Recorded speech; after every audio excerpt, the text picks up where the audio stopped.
Dear ladies and gentlemen, we kindly ask you to take your seats. We are about to start Ukrainian breakfast. Thank you. Шановні пані та панове, будь ласка, займайте свої місця. Ми розпочинаємо український сніданок. Дякуємо.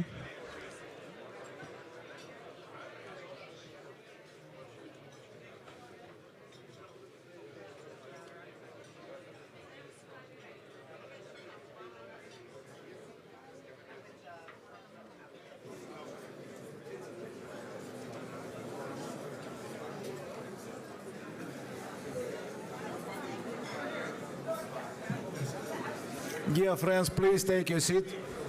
Dear friends, please take your seats. We have to start.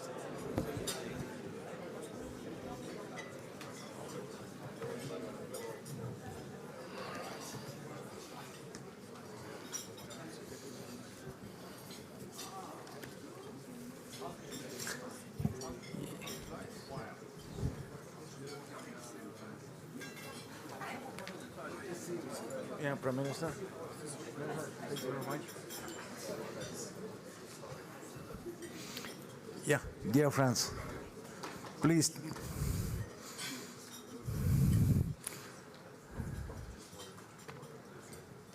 Yes, we have to start our breakfast. Please take your seat, and we will start. Dear friends, heads of state, heads of government, Secretary General, dear ministers, distinguished guests, our heroes, our soldiers, friends, welcome to our Ukrainian breakfast with the title, Your Country First, Win With Us. Not everyone loves your country first. Somebody thinks it's about isolationism. I disagree, I like it. It's not about isolationism. If some leaders want to put interest of their country first, it's very natural. American president must put interest of the United States first, and Polish president, Finnish president, Latvian president, and the prime minister of all countries, including, of course, Croatia, Belgium, etc., must put interest of their countries first, which is absolutely natural. I love America first, I love Finland first, Poland first, etc. Because if someone say interest of my country first, for me it means this person, these leaders must support Ukraine. Because if interest of your country first, it means that national security is vital for you, is absolute priority. But it means you cannot allow to our crazy, terrible enemy to win in Ukraine. You understand, if this enemy will win in Ukraine, which definitely will never happen, it will damage, severely damage interest, national interest of your countries. It's great that today, during this breakfast, we have so many great leaders, heads of state, of governments, Secretary General of NATO, many business leaders, thought leaders, media leaders. It's great, it's very important. It means you understand how vitally important Ukraine for the interest of your countries. Let's shape our message during our breakfast together. Your country first, win with Ukrainians. Before we start our breakfast, I want to say thank you very much to some people who is in this room. I mean, our great heroes, our soldiers who defend our country and the security of your countries. Thank you very much.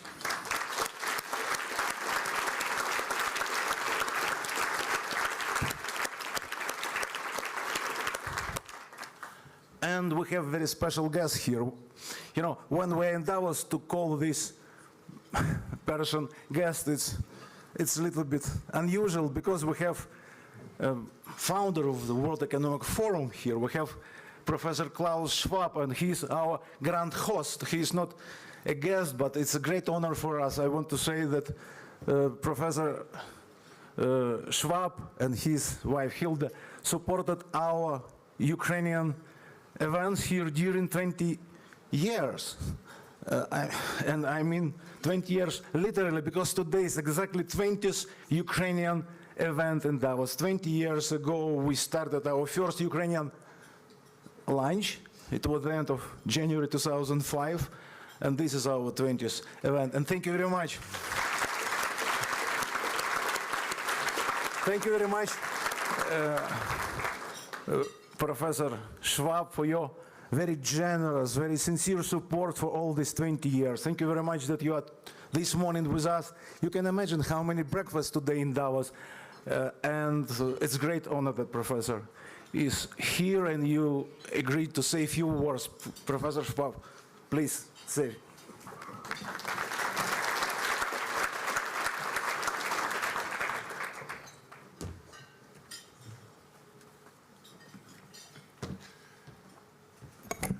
Good morning, and thank you very much, Victor, for giving me the chance to not only to speak to, but to express what I feel in my heart.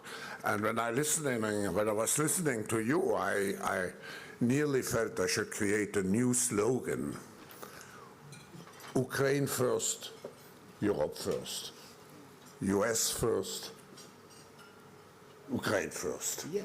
Yeah, so that's how you can put it into a nutshell. But I want to thank you for this breakfast, which, as you said, has a tradition since 20 years. And it has been now 3 years since Russia's full-scale invasion of Ukraine, and hundreds of thousands of lives have been lost, and millions have been displaced. It's really devastating. And for someone who has been born, I'm probably the only one here in this room who has been born before World War II and has experienced still the horrors of a war, I can only tell you how much I feel with the Ukrainian people. We have condemned the Russian aggression and have taken the necessary consequences. And of course, I'm pleased, particularly today, to have such a strong delegation from Ukraine. And President Zelensky's earlier participation this week was probably so important, it was a milestone. I just want to say, the forum is not only providing the platform for Ukraine, a platform which we will continue as long as it is necessary. But we try to also support Ukraine in a pragmatic way. And with the Ministry of Digital Transformation and the East Europe Foundation, we have created a Kiev Center for the fourth industrial revolution.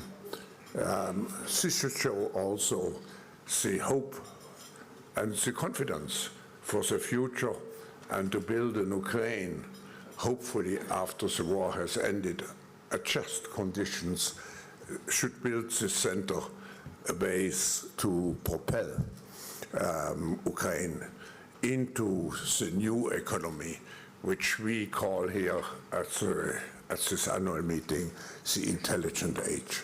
So thank you for having joined in such a great numbers this morning. It just shows how we all feel with your country. Thank you, Victor. Thank you very much. Thank you very much. Thank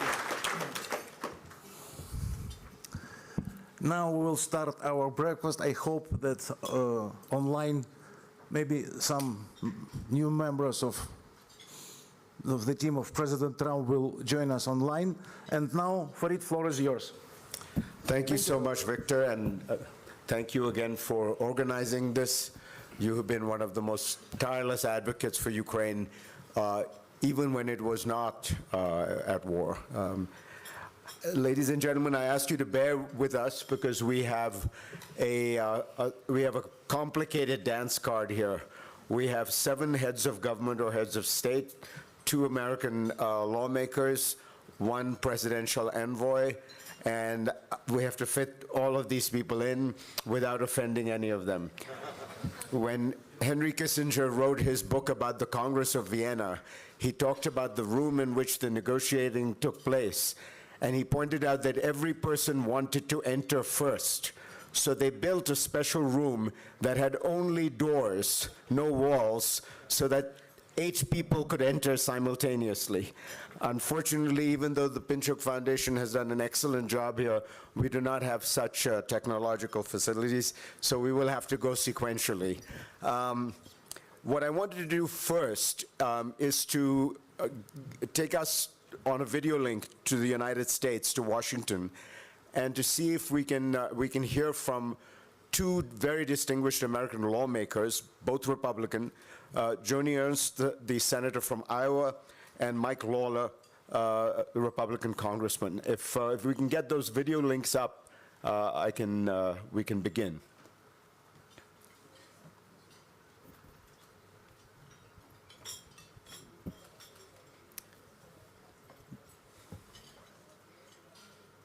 Do we have the link, or should I? Okay. See, it was easier in the old days when you could just build more doors. Now, the intelligent economy is a greater challenge.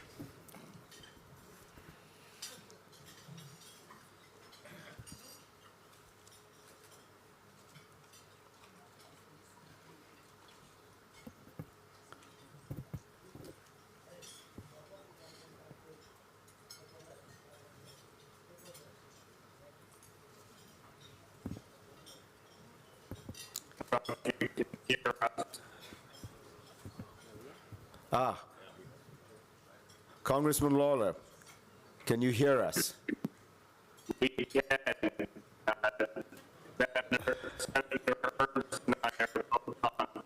All right, unfortunately, Congressman, we can't hear you, so we're going to try to, are you on Zoom? I think you're unmuted, but there was something wrong with the connection. Could you try again? Could you say something? Yes, can you hear me? No, it's there's some problem with the connection. Can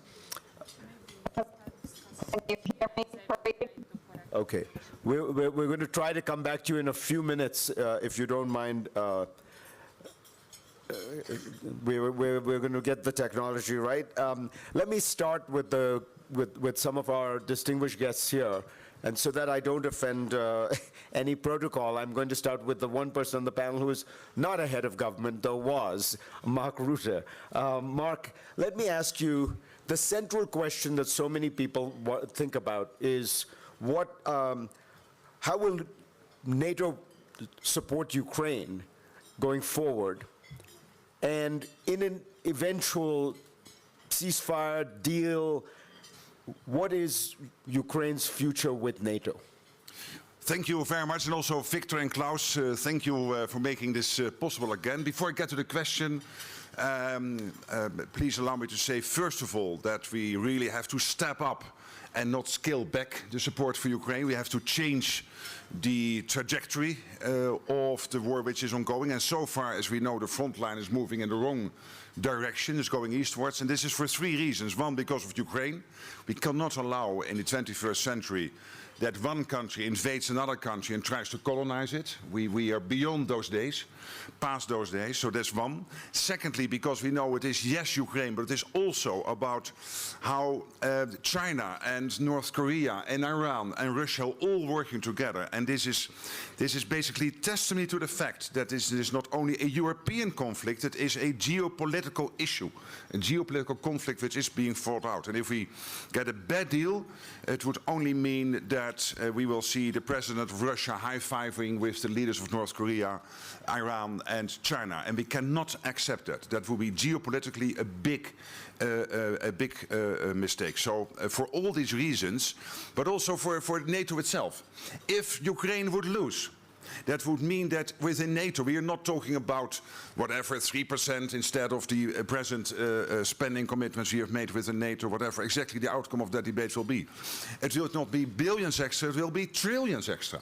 Because if Ukraine loses, then to restore the deterrence of the West, of NATO, again, it will be a much, much higher price than what we are contemplating at this moment in terms of spending up, of ramping up our spending and ramping up our industrial production. To your question, as you know, there is a commitment that Ukraine will become a member of NATO. The question now, of course, is how this will exactly play out whenever, hopefully as soon as possible, Zelensky would say, the president of Ukraine, I'm willing to enter into peace talks, when we can get Putin to the table. The most important thing at that moment is how to make sure that we have a sustainable peace, that we will never again experience what happened with Minsk in 2014, where we thought that we had a sustainable peace, but basically Putin was able to continue his quest to get more of Ukraine, and he did in 2022, but also before, of course, with the Green Man, not Russians, of course, but still we know they were in the Donbass. So it has to be sustainable, and for it to be sustainable, we have to make sure that Putin will never, ever, ever again try to get a square kilometer of Ukraine in the future. My problem with the question is this, that I see too many politicians inside Ukraine and outside Ukraine contemplating, if you would have peace talks, what would that mean, first of all, for the territory the Russians have now captured, and secondly, what it would mean for NATO, yes and no. And the risk here is that we start to negotiate with Putin without Putin at the table. And the risk is that Putin, sitting in his reclining chair in Moscow, that he is just ticking boxes. Yes or not NATO, yes or not keeping some of the territory I've captured in the past. So I would say our focus has to be to bring Ukraine in the best possible position when peace talks will start. And when they end, we have to make sure that the peace then we have collectively fostered, that peace is sustainable, will never ever be challenged again. And yes, obviously, full NATO membership is then the easiest outcome, but whatever exactly the outcome is, it has to be clear that it's sustainable. And finally on this, we have to make clear that Vladimir Vladimirovich Putin has no veto and has no vote on whoever would join NATO in the future. Only if he wants to join NATO, but I don't think he wants. So, and he has nothing to say about this. We have to be very clear.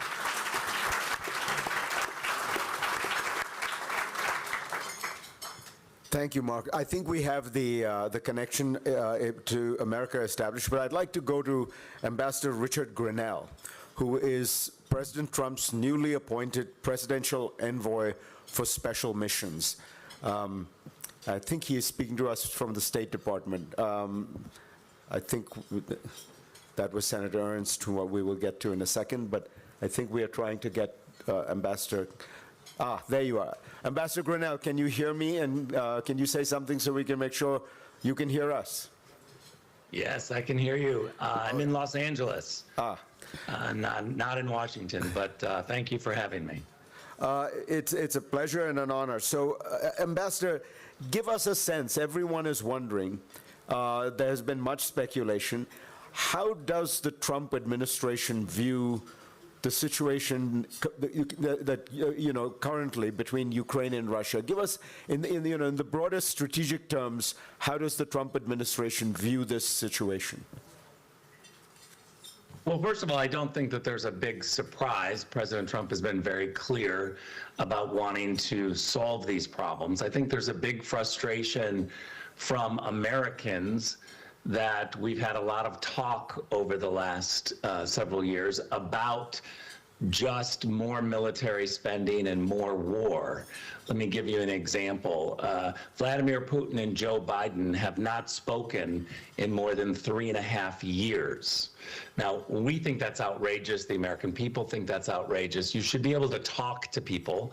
Talking is a tactic, and you're not going to be able to solve problems peacefully unless you actually have conversations. And so I think there's a huge frustration from Americans that we're spending hundreds of billions of dollars and our leaders aren't speaking to each other to try to solve problems. The State Department, the US State Department, a place that I love very dearly and have worked there for 12 years, has been shoved off to the side. There hasn't been talks. Matter of fact, we watched as Joe Biden spent months telling the world that the Americans had intelligence, evidence, proof that there was a war about to be started. And we find it pretty shocking that there's so many foreign ministers in Europe, so many American politicians at the time who just didn't try to stop a war. If we had evidence that a war was stopping, we needed to have diplomats rush in and try to stop this war. So I think strategically, what Americans are watching is, once again, just this rush to war without having tough diplomats come forward and say, hey, let's talk. Let's try to avoid war. We think that it's immoral to not try to stop wars that are being told to us are absolutely inevitable.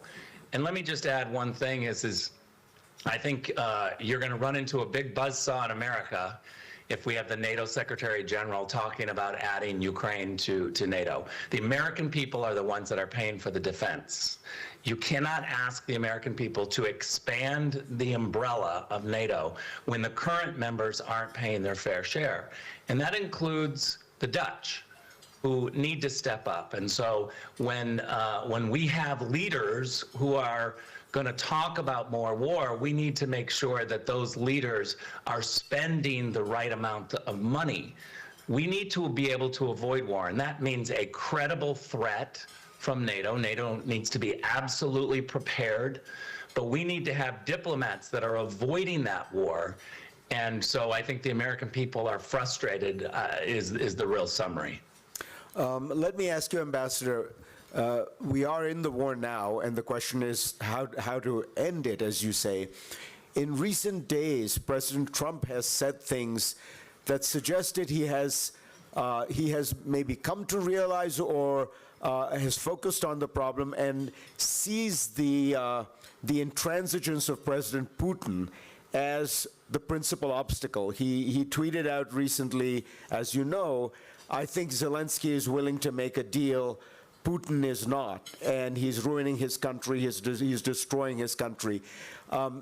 If that's the case, if President Trump sees it that way, does it make sense to put more pressure on the Russians militarily and economically, and President Trump talked about more sanctions, in order to make him realize that he needs to come to the negotiating table? Look, I think that's a fair and legitimate question, and I think my answer would just be, we have bad choices because after 3 years, we've watched this war drift even further into chaos. It's getting worse, not getting better.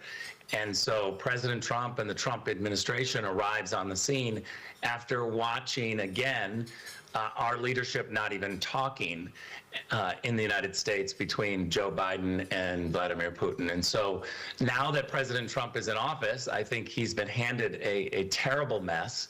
There are not a lot of great choices, but President Trump is somebody who has a credible threat and has already made clear that he's going to pressure both sides to end this. He's focused on trying to stop the killing. And so I think all issues will be confronted with a variety of different options. So what you're talking about, Fareed, I think is a legitimate option.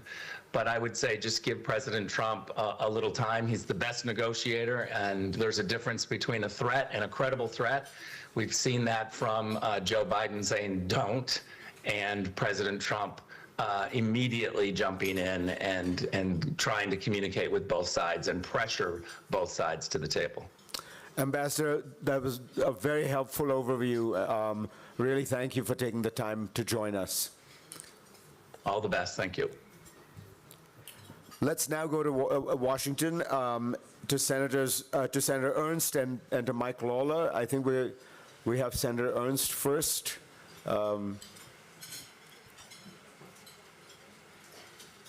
you, Fareed. And it is very good to be with you, and to the distinguished panel, thank you as well for your discussion today. And I will start by saying, with the inauguration of President Trump, we now see an end to the Biden administration's failed leadership. Everywhere that I have traveled through Europe and into other countries, whether it's at security conferences, whether it is on various congressional delegations, what I have heard from the leaders all around this globe is, where is America's leadership? And that era of questioning where our leadership is now over. We do have a president, as Ambassador Grinnell had stated, that is willing to engage and have those tough conversations, those conversations that President Joe Biden wouldn't. So what we have seen is President Trump, in communicating with President Putin, saying, end this ridiculous war. If it doesn't end, there will be consequences. And you've talked about the economic impacts to Russia's economy. President Trump is willing to engage, whether it's taxes, tariffs, or additional sanctions, and hold Russia accountable. He does want to see an end to the loss of life. He wants to see an end to the continuous contribution of dollars into a war where we see our friends in Ukraine being killed. So look, I am willing to engage in that, and very excited about the prospect of winding down the war with extreme pressure on President Putin. Now, another key to this is ending what we see as this new axis of evil. Russia is now partnering with North Korea, bringing North Korean soldiers to the fight. They are using weapons manufactured from Iran, and they are using China with their space capabilities. So we also have to put pressure on that new axis of evil. And then finally, as well, and Ambassador Grinnell stated this, we need everyone to engage. I believe in America first, but not America alone. So we truly do need our partners to step up and engage as well. And Rick spelled it out. We need everyone contributing what they have promised within NATO. So we have a new era of leadership in the United States of America. Can we wind down this war? I do have faith that President Trump can provide the necessary leadership to do so, and we stand ready to assist. So thank you, Fareed, so much. And again, we look forward to supporting our friends in Ukraine and ending this war once and for all. Senator Ernst, can I ask you a quick question, which is, you mentioned tariffs, sanctions, extreme pressure on Putin. Would Congress be willing to appropriate more military aid to Ukraine in the event that President Putin does not come to the negotiating table? Yes, I do think that that is up for discussion, and we have been willing to provide that military aid in the past. And if we are working hand in hand with President Trump to end the war, I think we can come to that agreement. I don't want to get out over my skis on this, but we want to see a victory for Ukraine. We want to see Putin put back into a box. But I do think that leadership is key on this, and President Trump will lead those discussions. And I do know that Congress is ready and willing to assist how we can to bring an end to the war. Senators, thank you so much for joining us. It's a pleasure. Thank you very much. Now let's go to Congressman Lawler.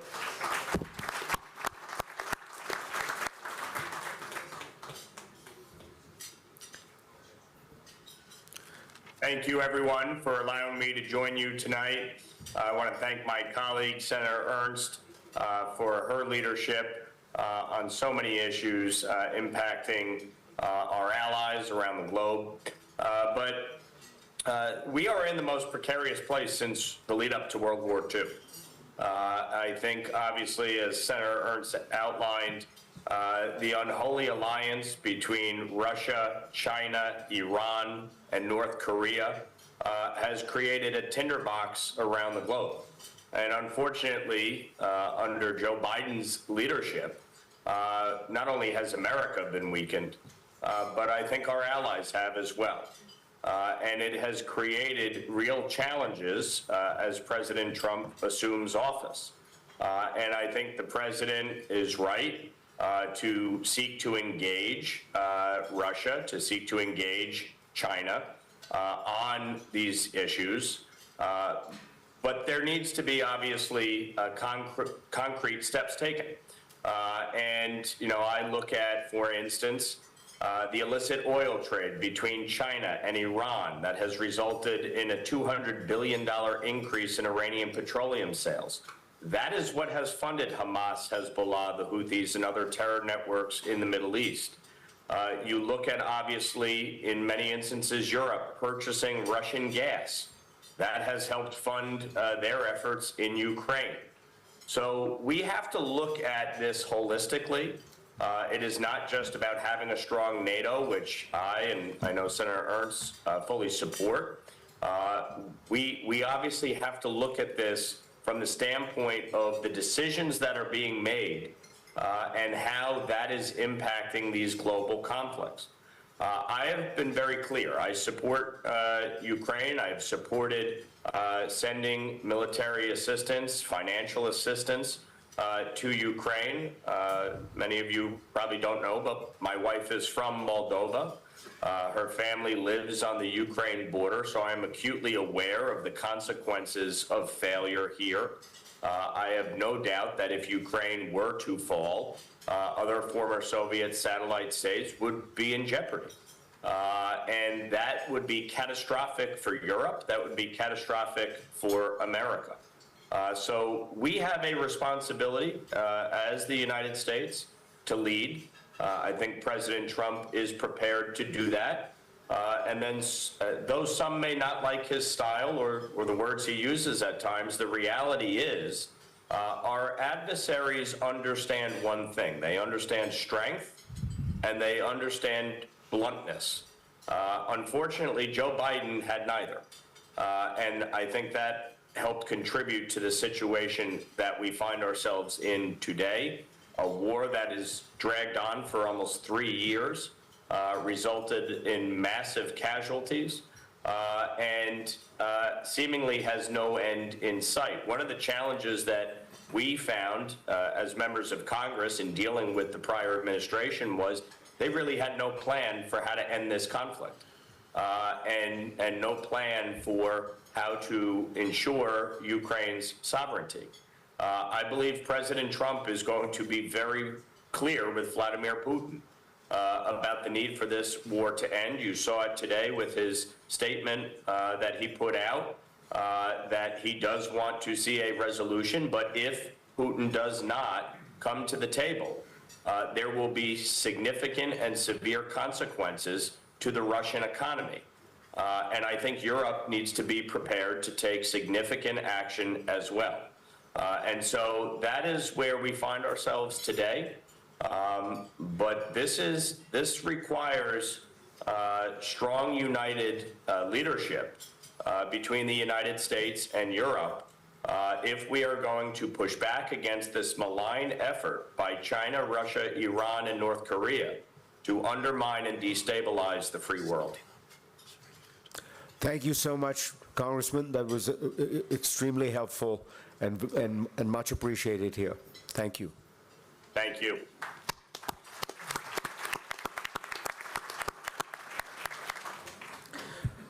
The focus people have had is on the question of what happens to get to a peace. But of course, we're quite far away from that right now.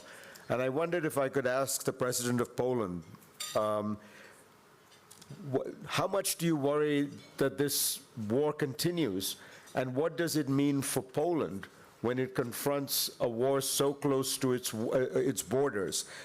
It just feels to me like you are in a situation that is far more acutely threatened than almost any other country.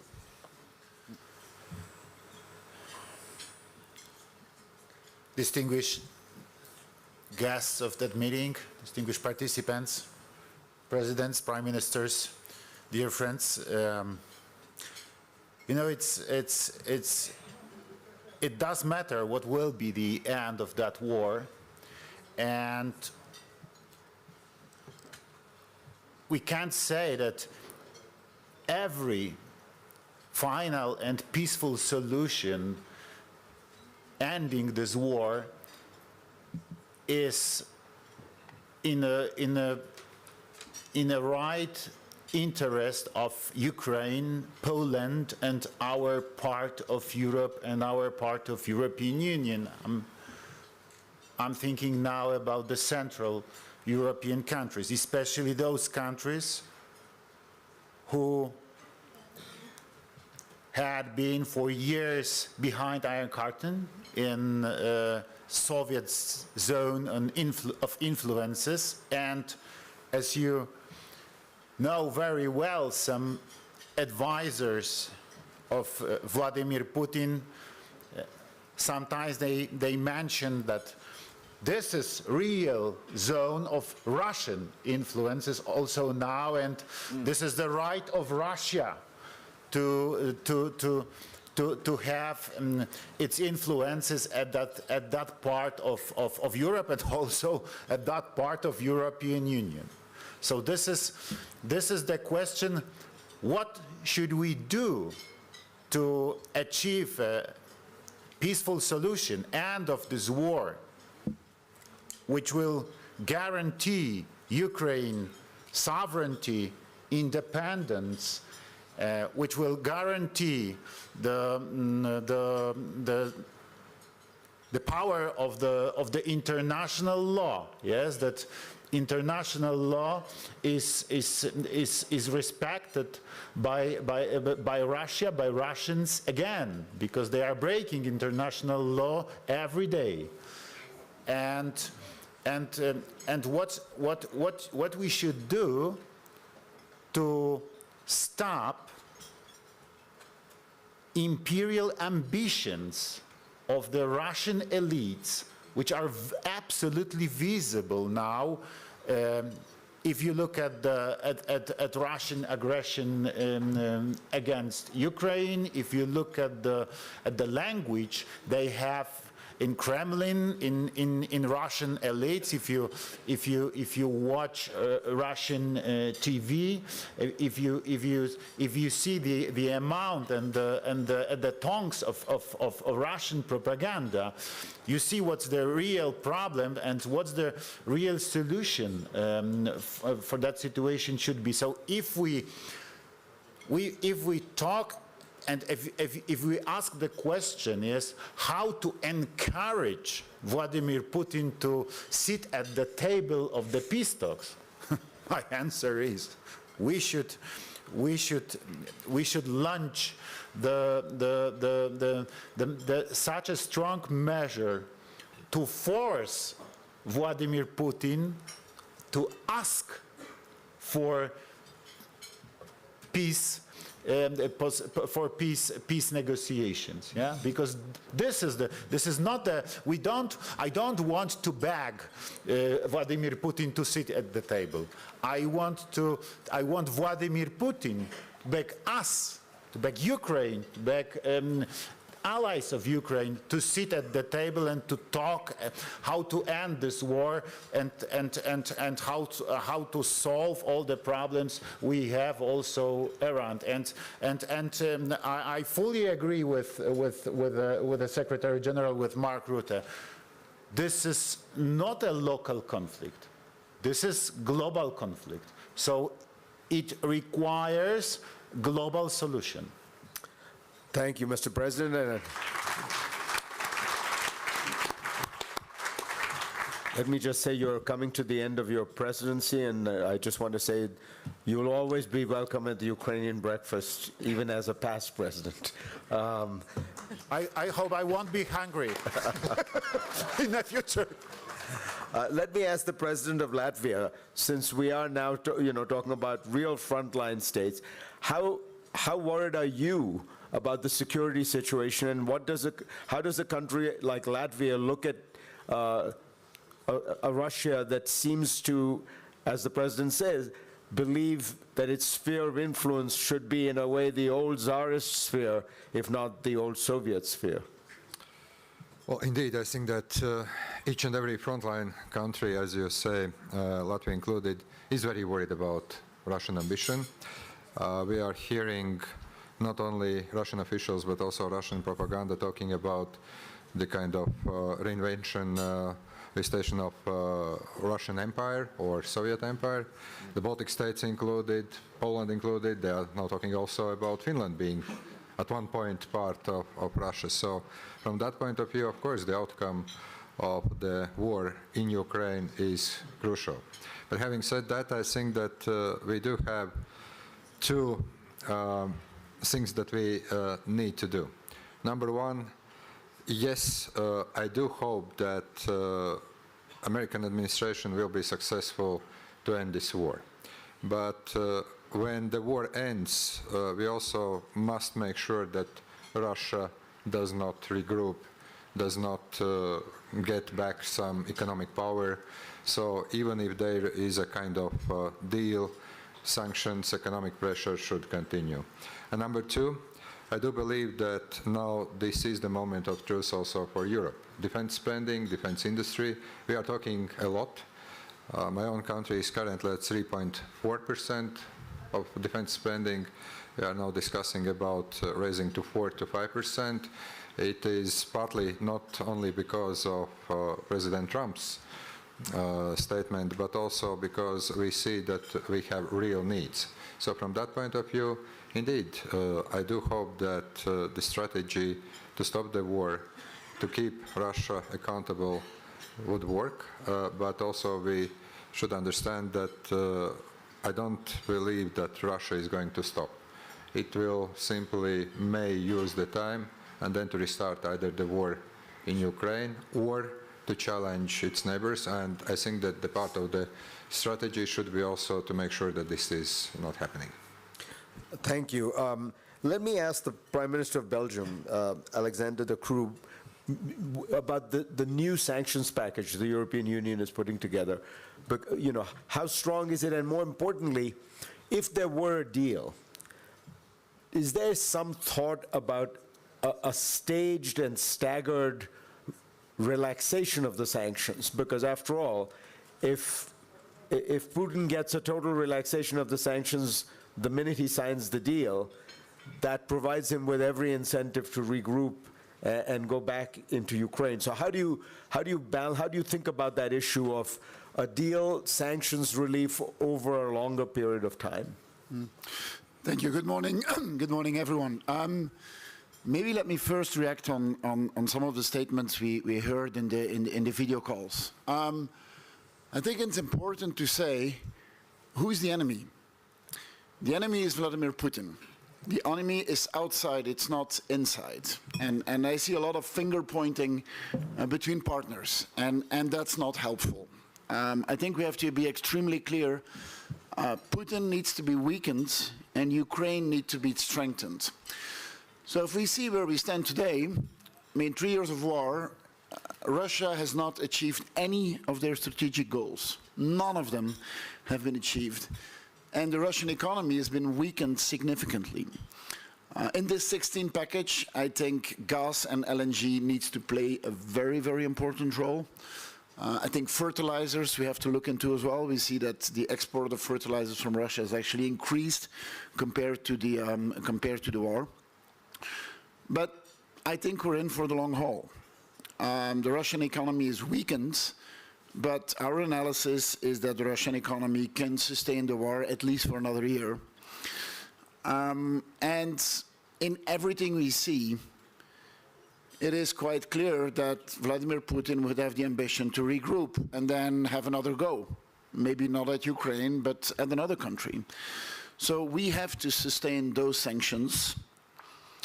And I'm convinced that we can go into a peace negotiation, but honestly, don't we first have to strengthen Ukraine before we get into a peace negotiation? And then talk about how do we sustain peace and how do we make sure that Russia is not a threat to us, European countries, and to the rest of the world. And that can only happen if you have sanctions that are robust, and they're sustained in the future. So my analysis is that we are going for a long-term sanctions, and that we should not inverse the discussions. Based on what I hear now, it looks like a peace negotiation is just around the corner. Really? I don't believe so. I think that first we have to strengthen Ukraine, and then we'll see afterwards. Thank you. Thank you. So the question becomes how united, I mean, everyone is worried about America, I understand, with the new administration. But how united is Europe? Is there a danger that there will be divisions within Europe? And how should one think about solving that problem? I asked the Prime Minister of Croatia. Andrej, what are your thoughts on that? Thank you very much, Fareed. Thank you, Victor and Klaus, for the invitation. I think that we have seen over the past several years not only brutal aggression against Ukraine, and here I specifically greet the Ukrainian servicemen and women who are here and thank them for their heroic efforts of defending their country.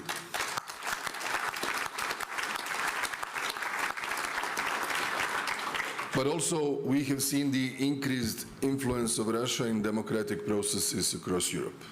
And as the time passes, as the elections unfold, what we can see is that there is a trend of having political forces coming into ruling or governing positions, if not alone, then in coalitions, who are, in my view, called the pro-peace leaders. Everybody is pro-peace, but there is a difference and a nuance. Are we pro-peace, which will then sanction the aggressor and remain the today illegally occupied and illegally annexed territories endlessly under Russian control? Or are we going to stick to the main principles of international order as we have known it over the last 80 years, and that is the respect of one's sovereignty, its territorial integrity, and respect for its neighbor's existence? Because what I have noticed recently from Russia is something completely different what we are talking here. Russia spends 40% of its budget on defense and security forces. 9% of its GDP is spent on defense. They have literally possibilities of enrolling endlessly conscripts, whether domestic, scattered across 2 continents, or added by North Koreans fighting war in Ukraine. Internally, I don't see any opposition force who can endanger Putin. Methodological element, which was mentioned by Mr. Grenell, are we talking to Putin? Putin has been isolated now for 10 or 11 years. There are literally few leaders today in power in the West who have some sort of real personal contact with him. Very few, not more than 5, I would say.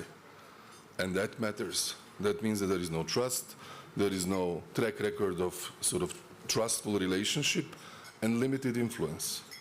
Plus, the way I see their narrative, I think they're back now into the first year of aggression. I said last year here, first year it was the negation of Ukrainians' very existence. You are not Ukrainians, you are small Russians. Second year, confrontation with NATO. And third year, the New World Order, something which is very different from what we are representing here today. Now I see a tendency in their rhetorics that they're back to the first year rhetorics, and that is very dangerous. And I think we should all, with all due respect to the new impulse of the new President Trump administration, wish to start talks and engage, we should not fall into a trap of political naivete.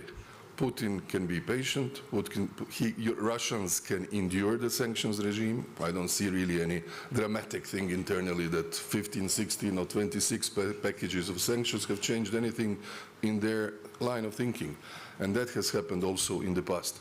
So my view is fully agreeing, strengthen Ukraine as much as we can, stick to our principles, and not allow that whenever and whatever peace deal comes, that it's not just any deal that will petrify the current occupied territories into some sort of a frozen conflict and give them a chance for another opportunity.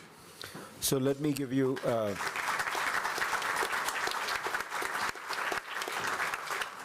let me just press on that one issue, which is, imagine that the Trump administration is eager to get to a negotiation. And imagine that there are certain countries in Europe, let's name them, Hungary, that sees the issue more closely the way the Trump administration does. What does Europe do in a situation like that? First of all, I think Europe should be at the table. Ukraine should be the main actor at the table. And if we find some sort of a ceasefire, it should entail a gradual, peaceful reintegration of the occupied territories. That would be, in experience that my country had 30 years ago, the only solution. Nobody wants more victims, more death, more refugees, more destruction. And I think that the Ukrainians know it, everybody else knows it, but the plan should be really all the way through. Not the first step, and then we deal with other crises in the world and forget about the state of play in the field. Let me ask the first Deputy Prime Minister of Ukraine, who also is the Minister of the Economy, how important is the security guarantee aspect of this potential settlement to Ukraine's revival? Because after all, when I think about it, you know, business and investment is not going to go into a country where people are worried that 2 years from now Russia might invade again. So describe to us, Yulia, how do you think about this issue? Thank you. First of all, I'm very delighted to see our friends, Ukrainian and foreign business, and I'm grateful that we have very open, frank, and candid dialogue, and I think that trust is the base. And what we see here in Davos, that businesses are ready to invest and to boost their activity in Ukraine, but they're expecting for very concrete security guarantee. And it should be the part of the potential future settlement, and it should be very practical. Tell you honestly and obviously that NATO is the best solution, not because of the legal document, but because of the military infrastructure that should be set in place.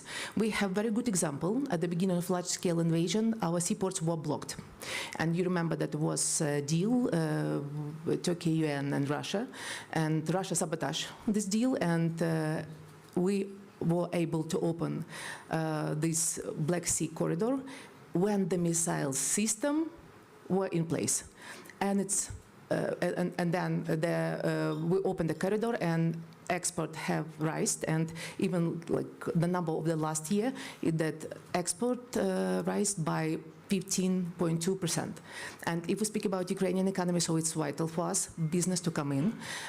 We are doing, in economic sense, better than Russia economy does. So we fall up to 30% during the first year of large-scale invasion, but 2023, 5% growth. Last year, 3.6% growth. And, this year we also expect, but we need investment to come. And using this opportunity, I want to appeal to business as well and to say, look, you have not less power than politicians have.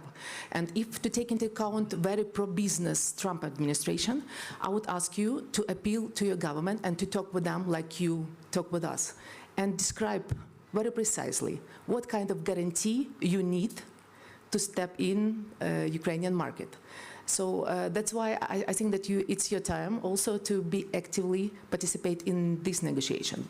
But in general, business are very optimistic, and they expect that the active phase of war will be ended this year. Let's first negotiate on security guarantee that with very, as I say, practical implementation, and with sanctions that should be imposed in place and should be strengthened, and then discussed peace agreement.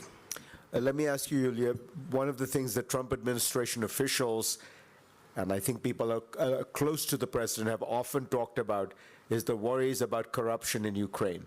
What are you going to say to them that can show concretely that Ukraine is taking active steps, that it is not, that the money will not all go down into a kind of cesspool of corruption?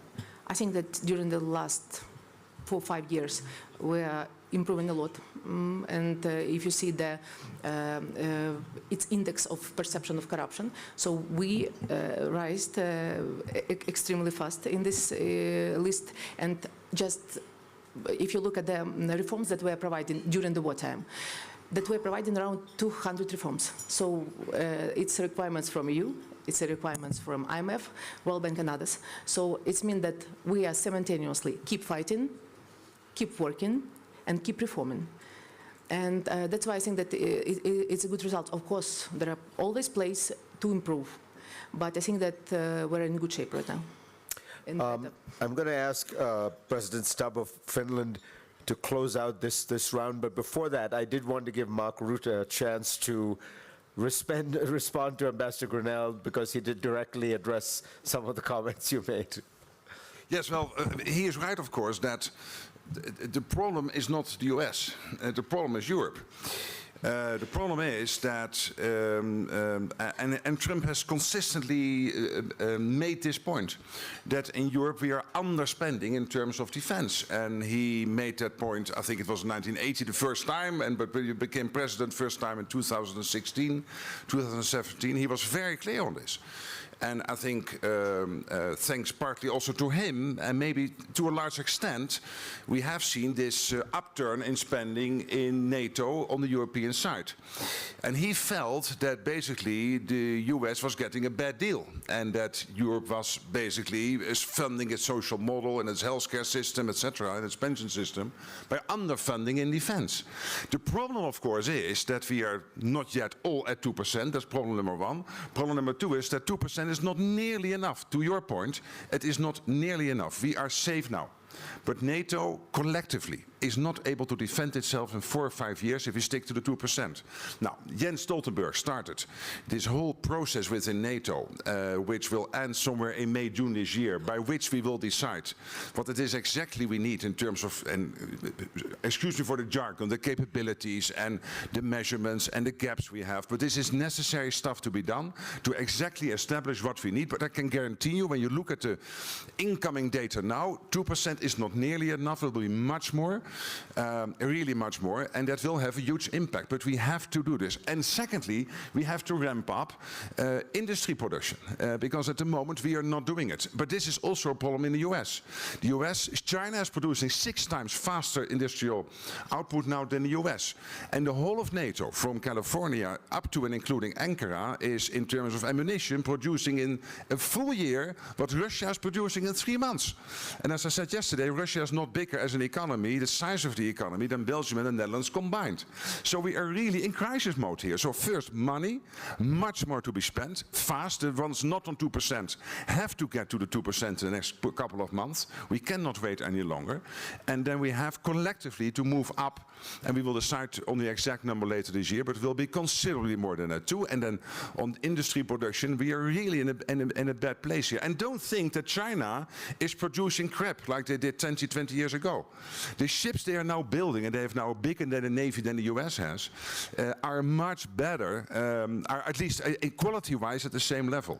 And this is a problem we have within NATO, that the better is always in NATO the enemy of good. That we want to have perfection, and we not always need perfection. That is what Ukraine is learning us and teaching us in this war.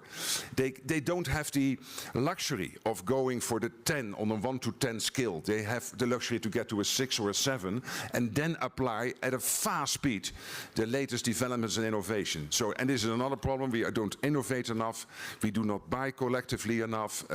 We are not getting into big contracts with industry. So all the things we are working on, we can solve them. This is the good news. So don't end this breakfast from my side on a somber note. I'm still very much optimistic. We can handle this, the spending, the industry production, etc. And in Ukraine, we need the US also to stay involved and to do as much as possible to get Ukraine in a position of strength whenever peace talks start. But I can tell the Europeans, if this new Trump administration is willing to keep on supplying Ukraine with defense industrial, from its defense industrial base, the bill will be paid by the Europeans. I'm absolutely convinced of this. We have to be willing to do that, because at this moment they are paying more than the Europeans. And here Trump is right. It is a worldwide conflict, yes, but still Ukraine is closer to Europe than to the US.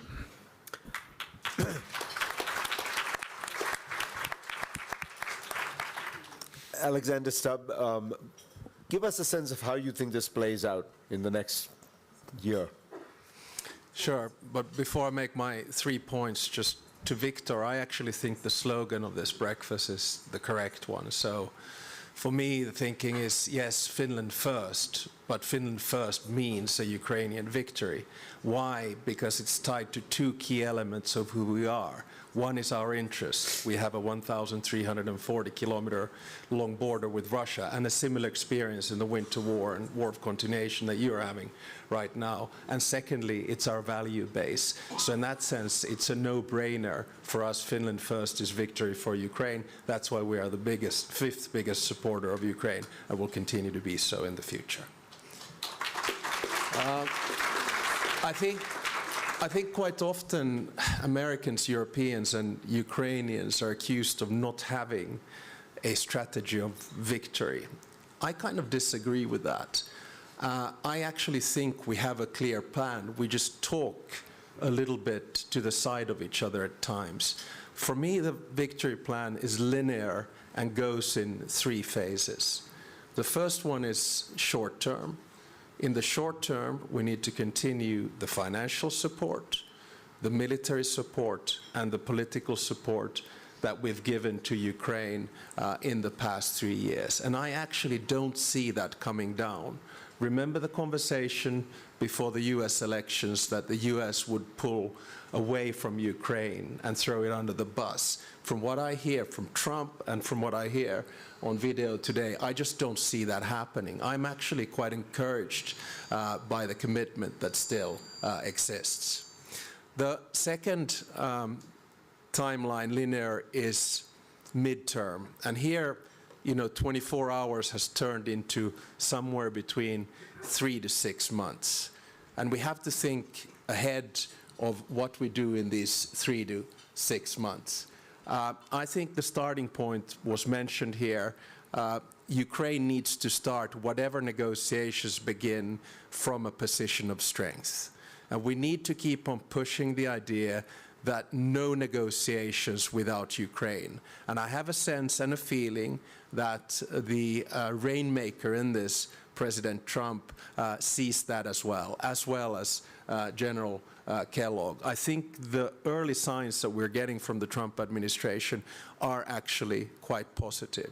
Having said all of that, remember that with statehood, there are 3 key principles which in my mind are holy. One is independence. Will Ukraine retain its independence? My answer is yes. 2 is sovereignty. Will Ukraine retain its right to choose whether it wants to join the EU and/or NATO? My answer to that is yes. And the third one is territorial integrity. And again, I come to the rules and principles of international law. We need to stick to the borders that have existed previously and stick to that setup. These 3 principles, in my mind, are holy. And I say this from experience. Remember, in World War II, Finland retained independence, lost sovereignty to decide in which club we wanted to be, and we lost 10% of our territory, including the areas where my grandparents and my father were born. So let's not let that happen in Ukraine. Long term, and my third and final point, there are a lot of business people here. Reconstruction is a low-hanging fruit. It has to happen, it's a possibility, it's an opportunity. This is not a Marshall Plan where we stash out money. This is a business opportunity for a country that has been partially destroyed to be built up, so use that. Long term, there are 2 key issues for me. Both are sine qua non. Ukraine needs to become a member of the European Union, and in the long run, Ukraine needs to become a member of NATO. That is the only way in which Putin has lost this war, and lost this war big time. Remember what he started with. Thought he could make Ukraine Russian. It became European. Thought he could dismantle NATO. It has enlarged. And thought he could break up the transatlantic partnership. It didn't happen. So what we must do at this stage is to make a choice, to be honest, between Yalta and Helsinki. Yalta was a carve-up of big states and spheres of interest. Helsinki Accords in 1975 was about international law and principles. So I think it's very important that when we sit here next year, there will be a ceasefire, there will be a peace, Putin will have lost the war, Ukraine will have won the war, and Ukraine will have retained its independence, sovereignty, and territorial integrity. Slava Ukraini.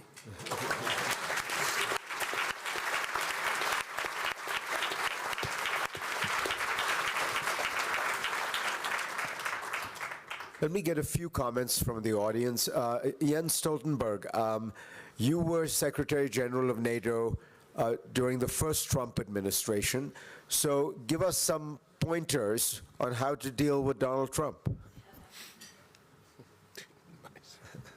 I think the main thing is to actually engage with him.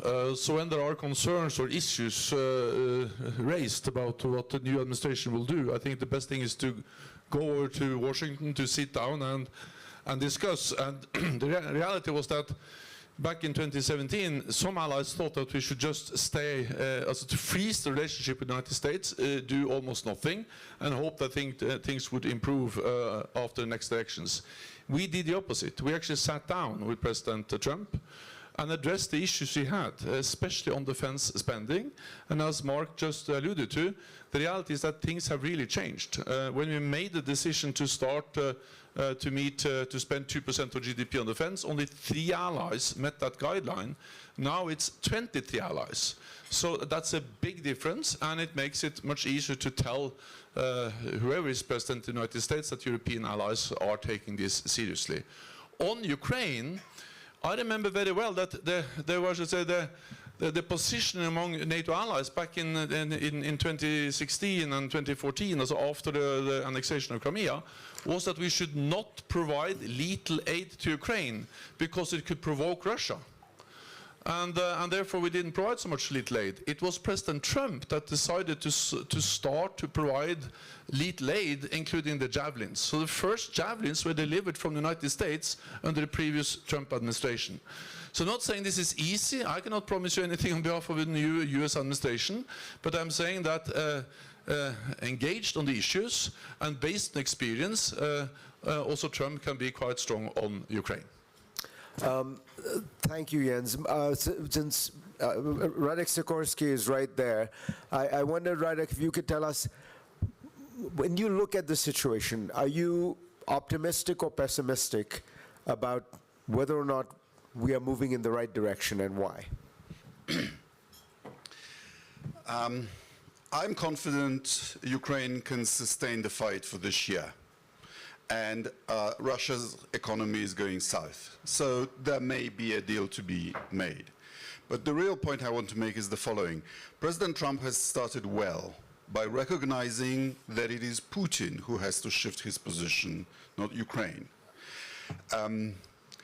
Poland, by the way, is leading by example at 4.7% of GDP on defense. But if I can make one suggestion to the new administration, coming from the depths of experience of a country that warned the rest of the West about Putin and wasn't always listened to, it is this.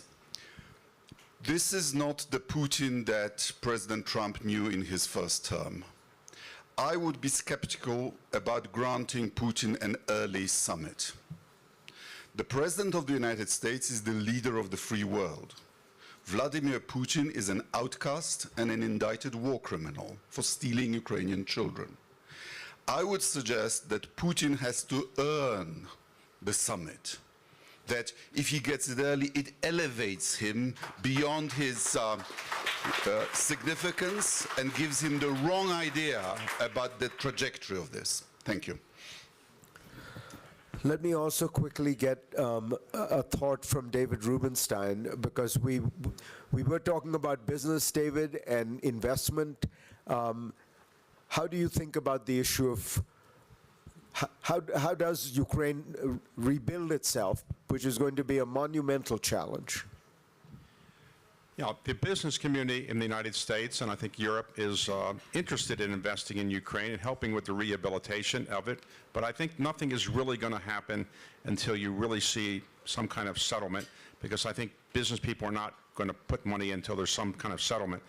2 points I wanted to make, though, Fareed, is that the conventional wisdom in Washington is that there will be some type of agreement, a settlement, truce this year. Generally, I think it's fair to say that when there is a conventional wisdom in Washington, it's almost always wrong. And so don't be so certain that what people in Washington think is going to happen is going to happen. And I'd like to remind people that there was a conventional wisdom in Washington after the D-Day invasion that the Allies had won the war and it was basically over, and it was just a mopping up action. But then the Battle of the Bulge occurred. More than 200,000 casualties occurred, more on the American and Allied side than on the German side. 200,000 people were injured or killed during that Battle of the Bulge after the conventional wisdom said the war was almost over. So I am worried a bit that if people let down their guard and think there's going to be a settlement soon, that the result could be another effort by Russia to do what happened with the Battle of the Bulge, which is to put one last effort in, put all their troops in, and it could result in an enormous amount of casualties. So please, everybody, don't think that the conventional wisdom in Washington is right, and don't let down your guard, because there could be another Battle of the Bulge that could occur with great tragic results. Thank you. A crucial question that has arisen here is what exactly is the state of the Russian economy? Can it sustain the war? Are the sanctions working? And I think Zanny Minton-Betters is the editor-in-chief of The Economist. She began her career working in Poland, as I remember, for Jeff Sachs, reforming the economy, which seems to have worked out rather well. So, Zanny, give us your sense of Russia and the Russian economy. Thank you, Fareed. It's, as everyone has said, it's an honor to be here again at this breakfast. And every time I'm here, I am, my sense of hope is reinforced. And I think this year is no different to that. So what I've heard in the last few minutes has really made me think that, David, you're probably right, conventional wisdom is wrong, this isn't going to be quick, but that there is a determination from Washington that not everybody expected. To your question, Fareed, briefly, I think the Russian economy has held up better than we expected. I think we have to be honest about that. I think that in the last 3 years, the sanctions have been less effective than people expected. I think we've learned that sanctions have a half-life. The capitalist spirit is extraordinary. People find ways around sanctions, and unless they are extremely tough, people find ways around them quickly, and we need to acknowledge that. But nonetheless, the Russian economy is now under some pressure. Inflation is above 20%. The ruble is falling. This cannot go on forever, because this is an absolute wartime economy. Yes, Putin is throwing absolutely everything at this, but at the same time, he is saying it is not a war. Remember, you go to prison in Russia if you say that this is a war. So he can't continue that for too long. I don't think you can have the kind of war economy he's created and pretend that there isn't actually a war going on. So over time, I think the Russian economy is going to be hit. But if we look in history, Russian economic weakness in the end results in dramatic change within Russia, but it takes time. So don't expect this to happen very quickly. The economy is weaker than you think, but it is a slow rot of a weakness. That would be my assessment. Thank you. I wanted to check if we have the Foreign Minister of Portugal here. I thought I saw him, but I think he's left. So I think we'll skip that. I wanted to now go to some of the most important people we have in this room, who don't have as grand titles perhaps as everybody else, but they have a simple title that is perhaps more important and more evocative than any other. They are Ukrainian soldiers, Ukrainian heroes. And I wondered if we could hear from some of the soldiers who are fighting the war that we have been talking about. Dmitro Finashin, are you here, and can we hear from you?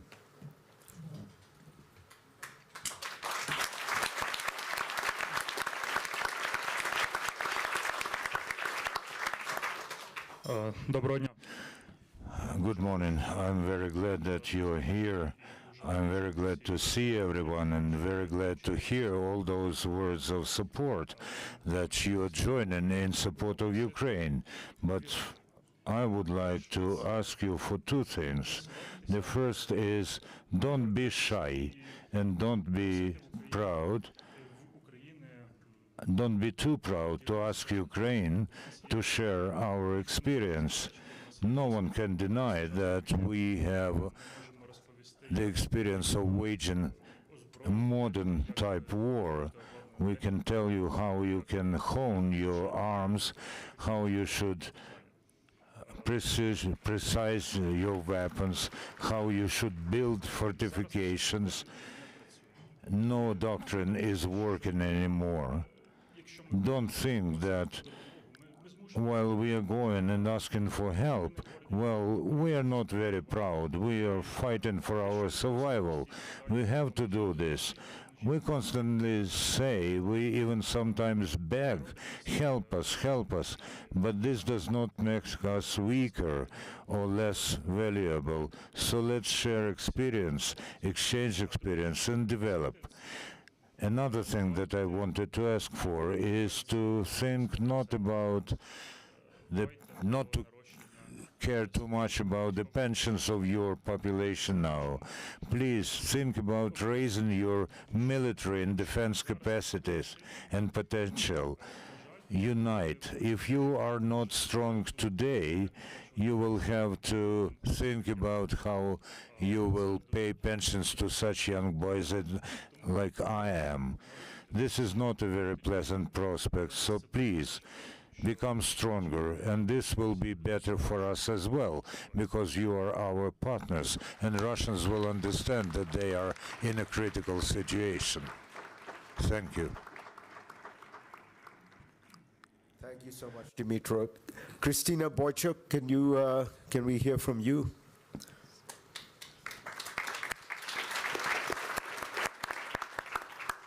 Thank you. It's very important for me and soldiers from frontline to be there and understand that world continue to support us. I have only explained three important words for me. It's words death, war, and life. Death. We are here today because the best of us fallen for our shared right to a free life. Memory in the least we can preserve. Let us honor with a moment of silence all those who have perished as a result of Russia's armed aggression.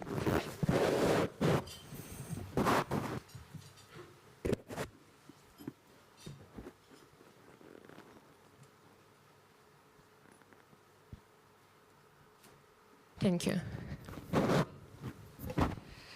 Second words, it's war. During the battles for the town Rubizhne in east of Ukraine, I realized for the first time what changes I need to undergo, not only to survive, but most importantly to protect my units. I mastered an entirely new and previously unfamiliar technical tool provided by our partners. Together with me, this tool also transformed. The world has changed.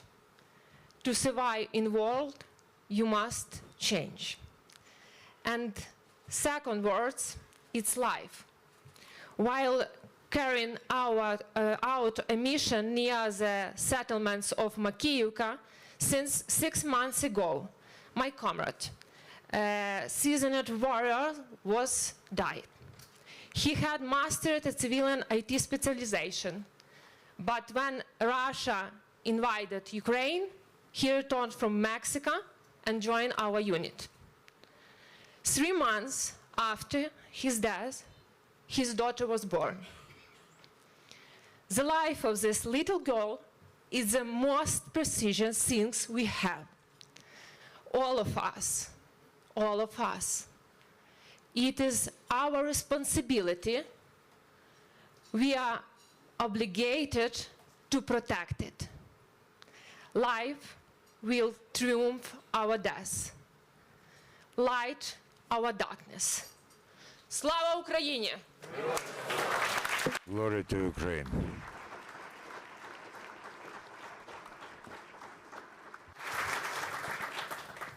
And can we hear from Daniel Salem? Good morning, everyone. First of all, I want to thank everyone here and everyone who's helping and everyone who's fighting with each and every word that has been spoken here. I just wanted to tell you a story, a simple story. I want you to imagine a close-range fight that we've been in summer of 22, Posad Pokrovsk. We've been 8 of us. After 4 hours of fighting, the fire was seized for maybe an hour. And we're stuck in the trench. And as you can see, I'm always hungry. And I really wanted to eat. And from out of nowhere, Posad Pokrovsk is a little village. It's not little, it's actually vast. It was a beautiful village. It had a lot of houses, cows. And from out of nowhere comes a little boy. He was wearing a Real Madrid shirt. He was with no shoes, dirty feet, and happy big eyes. It maybe sounds right now like a story from a movie, but it happened. He ran out to us, and he didn't say anything except like, "You want to eat?" And we looked at each other. I looked at my fellow man. I looked at him and said, "Yeah." He ran and went to his house. It was maybe, I don't know, 100 meters from us. He went back with bread. He said, "I didn't ask you if you want to drink something." I said, "What do you have?" He said, "Fresh milk." I said, "Yeah." He went back. He got us milk. It was the best breakfast I ever had in my life. His eyes were so happy that he thought, he looked at us as the heroes. He looked at something really grateful. He saw the uniform, he saw the guns, he saw how fearlessly we were fighting, and the fight was near his house. His family was in the house. And after we said goodbye, he went, "Okay, I gotta go. I gotta help my mom." He went back to the house. And I think it took 5 minutes. Tanks arrived. And the only thing I remember is that the house was destroyed with the families of his family inside. And I'm certain the boy died. And I thought to myself, do we do enough? Do we all do enough? Did we fail as his heroes? I just want you to understand, and I think we do all understand, that these paid firearmed people from Russia, tomorrow they'll get their vacations. And maybe they'll get their families and go to your countries. These people who were killing our children are sitting in cafes in Spain, France, Poland, Finland. The killers and murderers are closer to you as you think. They're not somewhere. They're in your countries. We're letting them in. We're opening the doors for them. That's it. Slava Ukraini.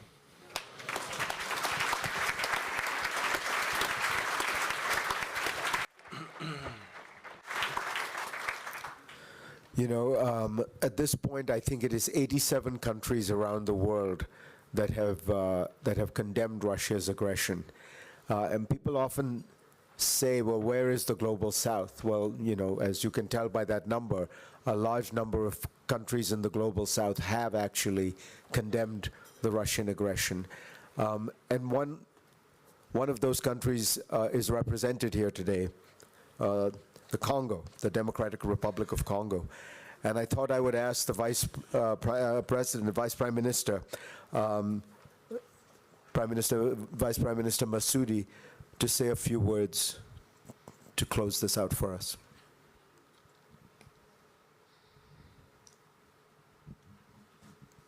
Unfortunately, I will speak in English. I have someone to translate it. I will speak in French, please. Je vais parler en français. Je voudrais d'abord honorer la mémoire de tous les Ukrainiens qui sont tombés au combat. I first would like here to honor the life of all the Ukrainian people who fight for this war. Parce qu'il faut toujours se battre pour quelque chose, mais pour l'intégrité de son pays, on ne peut pas hésiter à se battre pour ça. Because we all have subject to fight for, but for the sovereignty of her own country, it's a good reason and the strongest reason to fight. Je voudrais aussi saluer la mémoire de tous les héros qui sont vivants, qui continuent à se battre pour l'intégrité de leur pays, les militaires ukrainiens, la population ukrainienne. And I really have a good thought here for all the heroes that are fighting nowadays, for Ukrainian soldiers, for civil Ukrainian people too. Au nom du gouvernement de la République démocratique du Congo et aussi de son président de la République qui a été ici à Davos, je voudrais dire au peuple ukrainien, à tous les 87 pays qui les soutiennent, que la RDC vit la même situation. Well, on the name of my government of Democratic Republic of Congo and of the name of our president that was here until yesterday, I really would like to bring my support to the 87 countries that are really supporting Ukraine and remaining that our country is having the same difficulties. Il y a aujourd'hui presque 10 millions de morts en Ukraine. Il y a 10 000 morts plutôt en Ukraine. Il y a plus de 6 millions de morts en République démocratique du Congo. Today there are more than 10,000 people who died in Ukraine, and on the same time in DRC there are more than 6 million people that are dead.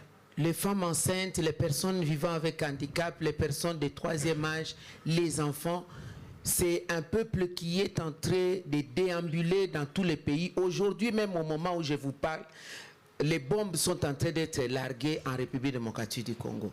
Pregnant women, handicapped persons, children, all of them are really having a hard time now with the war that is handling now in our country. And the moment that we are speaking, bombs are being released on the rest of the country. La population congolaise souffre tout simplement parce qu'elle regorge de beaucoup de ressources naturelles, minières et forestières.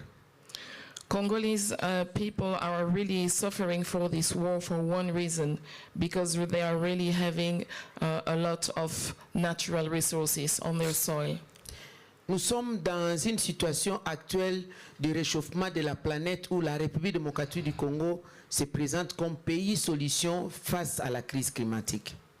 Nowadays, with the climate change and all the difficulty that we have on this area, DRC is really positioning itself as a country of solutions.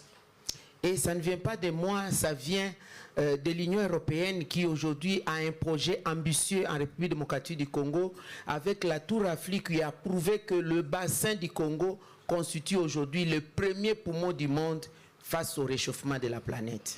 And this is coming from European Union that have a really strong project in DRC that is really showing that DRC is really the lung of the planet for le bassin du Congo dans son ensemble, c'est le premier poumon du monde. Congo Basin is the first lung on the planet. Et la RDC a plus de 62% des forêts tropicales humides qui sauvent aujourd'hui l'humanité en absorbant toutes les pollutions du monde, 24 000 gigatonnes par an. and DRC has now 62% of tropical forests that are today absorbing all the pollution of the world, more than 24,000 gigatons per year. Aujourd'hui, tout le monde a le téléphone. Il y a le satellite, il y a les nouvelles technologies de l'information et des communications. On parle de la transition énergétique. C'est la République démocratique du Congo qui regorge plus de 60% des produits, des matières critiques qui aident l'humanité à aller vers la transition énergétique et les nouvelles technologies de l'information et des communications. Today we are all holding and having phones. We are working with technological information, satellites. All these elements have huge materials that are coming from DRC. 60% of everything that you have on your phone comes from our countries. La différence entre nous et l'Ukraine actuellement est que un tel breakfast donne de la force à la population ukrainienne de savoir que nous sommes soutenus quoi qu'il y a des problèmes. The difference between Ukraine and us is that with holding such breakfasts and such events, Ukraine had the strength to see and to know that they have people with them. Malheureusement pour la République démocratique du Congo, quoique nous sommes en train de sauver le monde du point de vue de l'humanité, d'être le poumon mondial, et du point de vue des nouvelles technologies de l'information et des communications, nous ne sentons pas l'appui du monde. Qu'est-ce qui se passe? We're going to have to close. Unfortunately, on DRC side, despite that we are the solution in terms of climate change, and despite the fact that we have all these natural resources, we doesn't feel really this help for the world. What is happening? Autant la Russie est condamnée, autant nous demandons que le Rwanda soit condamné, parce que les 87 pays qui soutiennent l'Ukraine sont capables de terminer la guerre dans le bassin du Congo, de terminer la guerre dans le Grand Lac en République démocratique du Congo. As Russia is now being called as not a good country, following all these things, we are really now requesting that in the same time, Rwanda is being held responsible for everything that is happening. With that request that you make and very eloquently made, I am going to have to close because we do have to maintain the time and we do have to close the meeting. Madam Vice President, thank you so much. I just want to close with one thought, which is we've heard a lot today about the determination of the democracies of the world to support Ukraine. And I think it's important to remember how important that is, because democracy's enemies always assume that they can outlast the democracies. And that is their key strength, has always been the idea that the democracies will flag and falter and fail over time, but they can stay strong. The truth is, history doesn't bear that out. Hitler believed he was building a 1,000-year Reich, and it lasted not even 15 years. The Soviet Union always believed that it was going to outlast the West, but it turned out that the West outlasted the Soviet Union. The Taliban and Al-Qaeda used to say that Islamic fundamentalism would win because, in the phrase they used, you have the watches, but we have the time. But look at all those three movements and look at the West. We bicker a lot, we disagree amongst each other, we have open disagreements, but at the end of the day, there is an extraordinary staying power in the democracies of the West. And I would just want us all to remember that strength and to remember that as long as we keep our eyes focused on the North Star, which is to continue to support Ukraine, we will outlast this next form of evil as we have so many before. Thank you all so much, and as always, thank you, Victor.